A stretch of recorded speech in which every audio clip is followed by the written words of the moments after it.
Hello, welcome back to learn English with doctor Jagtap and life motivation.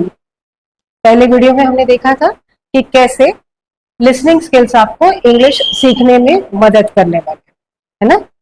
दूसरे video में कैसे मिलने के बाद हम ग्रीट करते हैं, good morning, good afternoon, good evening, और रात को मिलते हैं तब भी बोलना है गुड इवनिंग ही। तीसरा वीडियो हमने थोड़ा सा अलग बनाया जिसमें बोलना ना हैप्पी दशहरा, हैप्पी दशहरा। तो हमने अलग अलग तरीके देखे थे। होपफुली आपने इन्हीं तरीकों से एक दूसरे को विश किया होगा। चलिए फिर मुड़ते हैं आज की वीडियो की तरफ। और आज का वीडियो है वन वर्ड सेंटेंस। हम एक एक वर्ड तो सीख ही सकते हैं ना, मान के चलते हैं कि पूरी भाषा एक साथ नहीं सीख सकते। चलिए फिर हम एक सेंटेंस एक वर्ड से कैसे बनता है वो देखेंगे। एक शब्द बोलेंगे, पूरा मीनिंग रहेगा। आज हम ये कुछ शब्द आपके लिए लेकर आए हैं जिनका हिंदी में मतलब भी लिखा हुआ है। देखिए फिर एक एक वर्ड कैसे सेंटेंस बनता है, सोचे। चलिए, सबसे पहला वर्ड है यस। अगर आपसे कोई इंग्लिश में बहुत सारे लंबे चौड़े सेंटेंस पूछ रहा है, सवाल कर रहा है, इंग्लिश में बात कर रहा है, इंग्लिश में कुछ पूछे गए जवाब का आंसर अगर हाँ है तो आप सिर्फ यस कह सकते हैं ना। तो जिन्हें इंग्लिश समझ में आती है और सिर्फ बोलने में दिक्कत होती है लेकिन जवाब अगर हाँ में देना है तो बोल सकते हैं ना यस। तो चलिए फिर आज से हम पहला यस बोलने की कोशिश करेंगे। और आपका जवाब अगर ना है तो बोलिएगा नो। नो मतलब नहीं। तो हाँ जवाब है तो यस, ना जवाब है तो नो।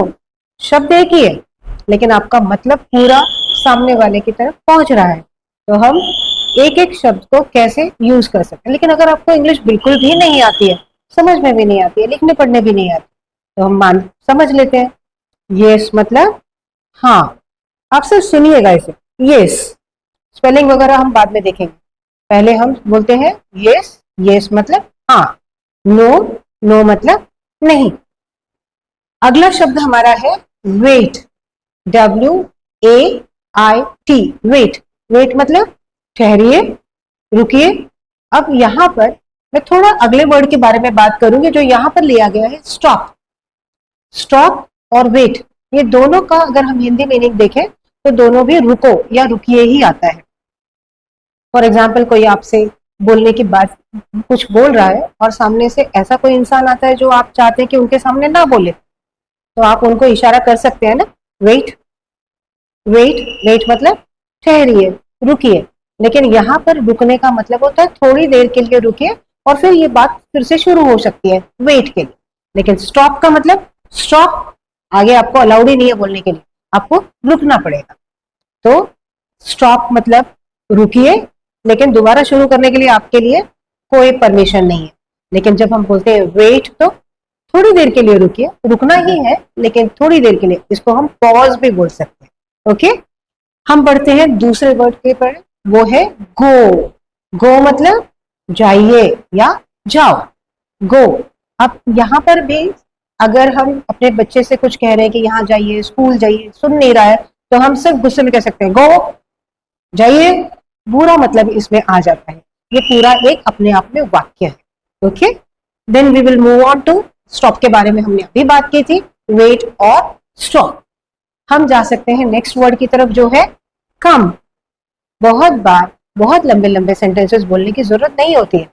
अगर आप किसी को देख रहे हैं जो आपसे मिलने की कोशिश कर रहा है लेकिन थोड़ा हिचकिचा रहा है, आप उसको इशारे से बोल सकते हैं ना कम। इसका मतलब है आइए, कम मतलब आइए। नेक्स्ट वर्ड है सिट। कोई बहुत देर से खड़ा है अगर तो सिट।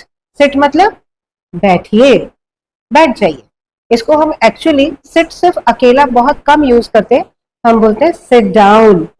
बैठ जाइए तो एक्चुअली कहते हैं सिट डाउन, लेकिन हम सिर्फ सिट भी बोल सकते हैं, बैठिए। अगर हम किसी छोटे बच्चे से बात कर रहे हैं तो उसे नॉर्मली हम कह सकते हैं बैठो, सिट, है ना। एक ही शब्द में हम एक इंस्ट्रक्शन दे सकते हैं जिसे हम उसको कह रहे हैं कि बैठ जाइए। ओके, अगला शब्द है रन, दौड़ो। अब अगर ग्राउंड पे है, आप सब दौड़ लगा रहे हैं और कोई है कि जो नहीं दौड़ने की कोशिश ही नहीं कर रहा है या शुरू ही नहीं कर रहा है, तो हम उसे कह सकते हैं ना एक ही शब्द में रन, दौड़िए। या फिर कोई बस आ रही है और आप पीछे छूट गए हैं, लेकिन बस थोड़ी और रुक सकती है, आप उसे पकड़ सकते हैं दौड़कर। तो आप किसी को इंस्ट्रक्शन दे सकते हैं, रन, दौड़ो, मतलब आगे आपको बस मिल जाएगी। तो रन, सुनिएगा प्लीज, रन, रन मतलब दौड़ो। अगला वर्ड है ईट, ईट। अब यहां थोड़ा सा कंफ्यूजन होने की पॉसिबिलिटी है, आई टी इट और E A T it, sorry, I T it और ई ए टी ईट। ये जो इट है ना पहले वाला, मतलब ये थोड़ा सा छोटा बोला जाता है, और ई ए टी, ईट मतलब खाओ, और इसे थोड़ा सा लंबा बोलना है, ईट। बच्चा सुन नहीं रहा है, खाना नहीं खा रहा है, तो आप उसे आंखें दिखा के बोल सकते हैं ना, ईट। तो ये भी अपने आप में एक पूरा वाक्य है, ईट, ईट मतलब खाइए। अगला वर्ड है स्पीक, बोलो। बहुत बार होता है कि सामने वाले को आप एक बार, दो बार, तीन बार पूछते जा रहे हैं क्या है, इसका जवाब क्या है, सामने वाला बोल ही नहीं रहा है, हिचकिचा रहा है, तब भी आप उसे कह सकते हैं स्पीक, बोलो। अब यहाँ पर टॉक और स्पीक, ये दो वर्ड्स हैं जिसे हम अगले सेशंस में लेंगे, जिनका दोनों का मतलब डिक्शनरी में बोलो ही होता है, लेकिन उनके यूजेस अलग अलग होते हैं।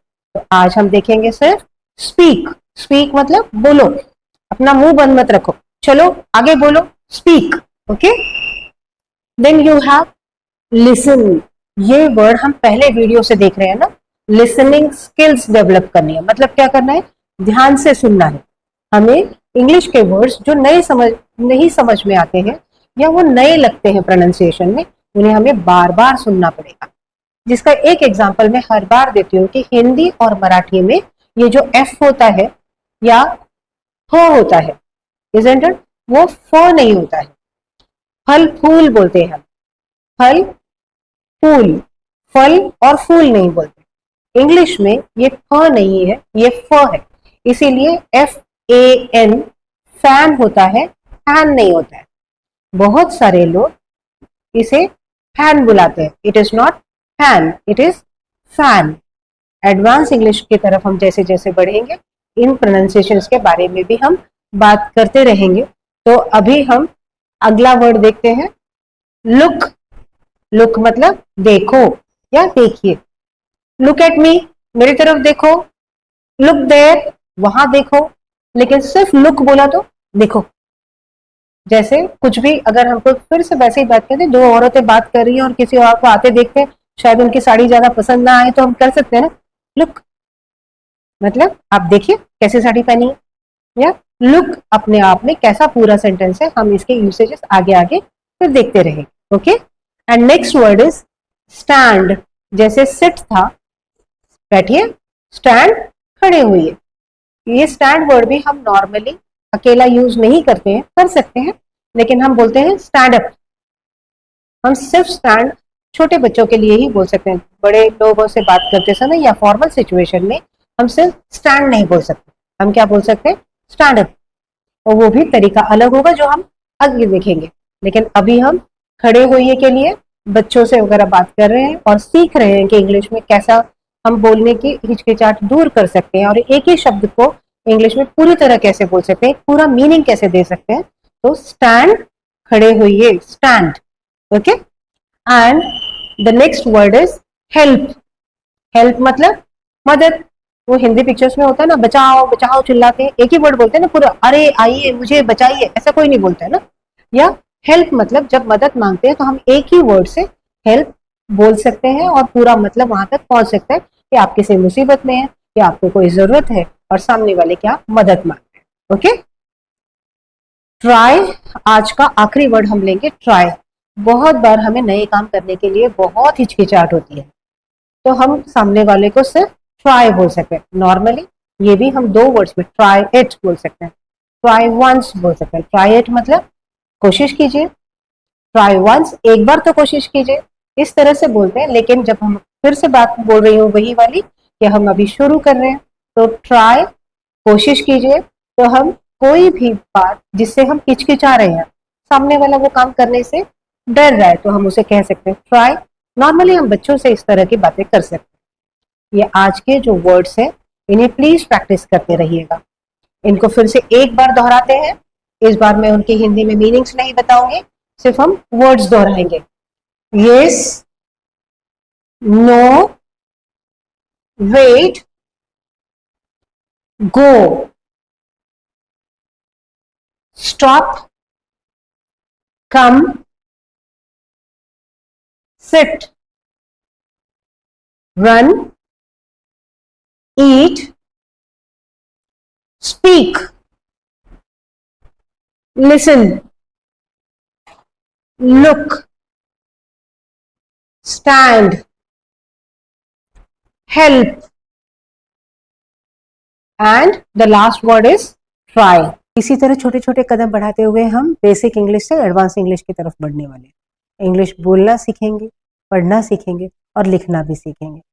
लेकिन जिंदगी भी तो जीने सीखनी है ना, जिंदगी भी तो जीना सीखते हैं। बहुत सुंदर सुंदर मुहावरे हैं, थॉट्स हैं, सुविचार, उन्हें हम हर एक वीडियो के बाद एक दिखाया करेंगे। तो आज का सुविचार है, hard work is the key to success. Hard work is the key to success. मेहनत ही सफलता की कुंजी है। तो चलिए फिर मेहनत भी करते हैं, खुश रहते हैं और साथ साथ में इंग्लिश भी सीखते हैं। Bye for now.